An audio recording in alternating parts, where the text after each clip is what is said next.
Ces jeux sont pour moi les jeux parmi les plus intéressants parce qu'ils nous révèlent en même temps comment d'un seul coup le sport peut devenir un objet politique à partir du moment où il est manipulé.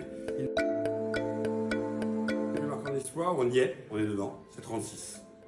C'est les Jeux à Berlin, pour deux raisons. D'abord parce que c'est le premier débat sur peut-on donner à une dictature des Jeux Olympiques et qui vont émerger puisqu'il va y avoir des contre-jeux qui vont être organisés à Amsterdam d'une manière dramatique à cause de la guerre d'Espagne qui n'auront pas lieu en fin de compte.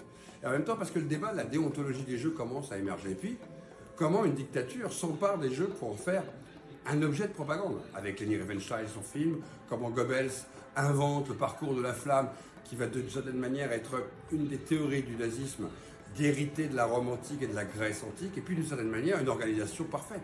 Il faut nettoyer l'Allemagne pour donner le sentiment que l'Allemagne est un pays normal en 1936. Ces jeux sont pour moi les jeux parmi les plus intéressants, parce qu'ils nous révèlent en même temps comment d'un seul coup le sport peut devenir un objet politique à partir du moment où il est manipulé. Ils nous font réfléchir aussi sur la capacité d'un régime de tirer des jeux toute une idéologie, une matière même propagandiste que Leni Riefenstahl va parfaitement mettre en image à travers son film Olympia et qui va marquer d'une certaine manière et le peuple allemand et le reste, puisque tous les journalistes qui étaient présents à Berlin se font bluffer d'une certaine manière par une immense fake news que l'Allemagne est un pays normal en 1936.